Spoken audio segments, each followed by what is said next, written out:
Okay, let's move on.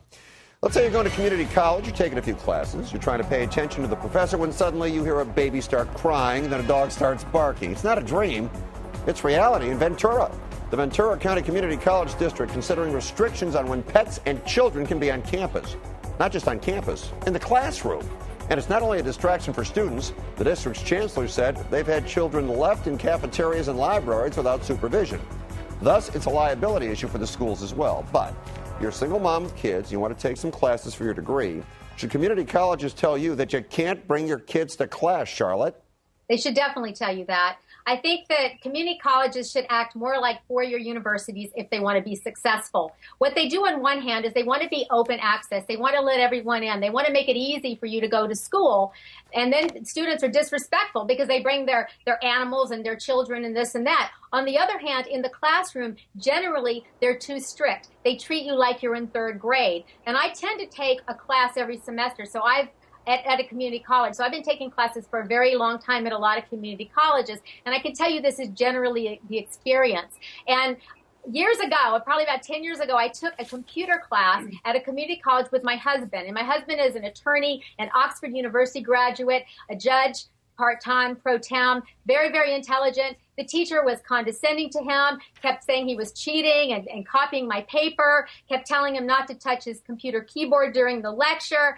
I mean, it was really funny. So one day my husband comes up and says, I have to leave early because I have to be in court. And the teacher, thinking he was a criminal and a deadbeat, said, what did you do, Charles? And of course, he was a judge that day in court. So that's my experience. That was my husband's experience in community colleges. If they would act more like a four-year university inside and outside of the classroom, they'd be more successful. All right, Megan, 45 seconds. Should people leave their kids and their pets at home, or do they need to bring them?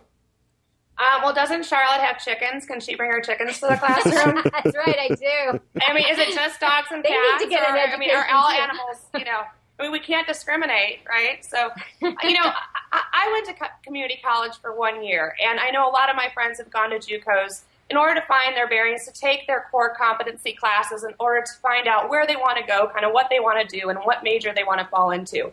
Then they go to the 4-year. So really, it's important to get your core out of the way and to study hard and to figure out your direction. I don't see how animals and kids are going to lend to some good sound decision making and some good, attention, making sure that you keep and pay attention in class. It just doesn't. This is crazy. I mean, all right. Where am I? Chickens? We start with chickens. I'm back in chickens. My chickens need an education too. True. Well put, Charlotte. Well put. All right, we've saved the best for last. Let's do it. Remember Carrie Prejean, the Miss USA contestant who was attacked for her views on gay marriage and then weeks later for a series of sexy photos deemed so racy it nearly cost her the title of Miss California? Apparently things have changed. Take a look at the contestants for this year's Miss USA pageant. These are the official contestant photographs courtesy of the Miss USA pageant. Lingerie, fishnets, cleavage, and plenty of bare skin. They make the Carrie Prejean pictures look like they came out of Reader's Digest. The pageant director for Oregon thought the pictures were great and commented, these are the girls you wish lived next door. Yeah, if you live next door to Caesar's Palace. Do the pictures portray women as sex objects, or do they go too far, Megan? These pictures absolutely objectify women as sex objects. The only thing missing from these pictures is a bunch of stripper poles. It really has gotten down to this. It's a Miss USA pageant. There's a lot of history behind the Miss USA pageant. The Miss USA pageant is about talent. It's about beauty. It's about brains. It's about the whole package and how these women, these young women, average age 22 to 25, I believe, should really represent, the ideal for younger women behind them. And it's, again, the whole package. It's just not the package in a demi-cup bra and some garter belts. And it's really diminuized, I think, the image that these girls should portray and should carry as the title of Miss USA. And it was really unfortunate to look at those pictures. And, you want to say, this is kind of funny. No, it's really not. It's really taken a step down from class and from the class of the crown. And from the ability to represent a very strong, beautiful, intelligent young woman. Well, years ago, this never, ever would have flied. But that was then, and this is now. And well, since and it's they now, even wanted to get rid of the bikini contest or something like that. Wasn't that a couple years back? They had, right. So well, I guess the bikinis are going to be G-strings next, and maybe we'll go topless the year after. This pageant has always been more risque than Miss America. The Miss America is quite different.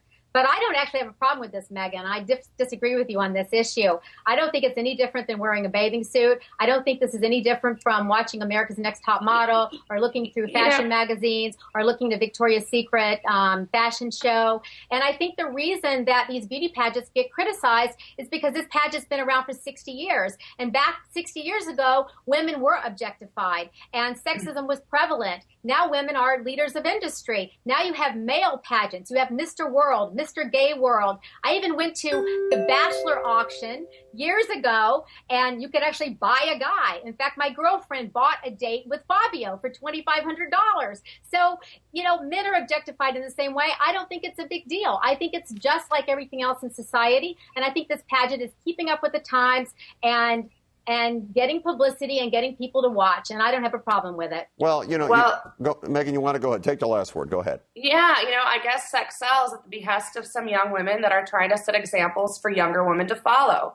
And I really think that message, it's really different than the bikini pageant. Everyone sees people in bikinis. These are lace bras, garter belts, very suggestive positions. I really don't think that this is appropriate. I don't think it's an appropriate image. And I don't think that the Miss USA history, the 60 years, should really be, portrayed in this manner. I have a problem with it. All right.